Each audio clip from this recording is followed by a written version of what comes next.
3টা ডিম। দেখেন কি চমৎকার মায়ার এক সংসার। মাঝে মাঝে পাখি হতে মন চায়।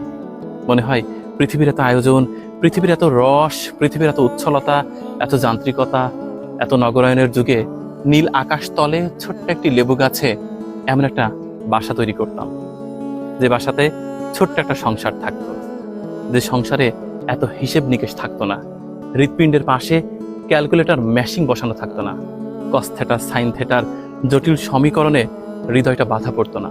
আমরা শুধুমাত্র ফল খেতাম আর সীমাহীন আকাশের নিচে জ্যোৎস্না রাত দেখতাম। 1958 সালে মুক্তিপ্রাপ্ত ইন্দ্রাণী চলচ্চিত্রে গৌরীপ্রসন্ন মজুমদারের লেখা ও নচিকেতা ঘোষের সুরে সেই বিখ্যাত শিল্পী হেমন্ত মুখোপাধ্যায় ও গীতা দত্তের গাওয়া ইতিহাস খ্যাত গানটির কথা মনে আছে? নির্ছোট ক্ষতি নেই, আকাশ তো বড়, উপরে সীমাহীন নীল আকাশ, আর নিচে ছোট্ট একটা গাছে ছোট্ট একটা সংসার। এই সংসার বুলবুলি পাখির।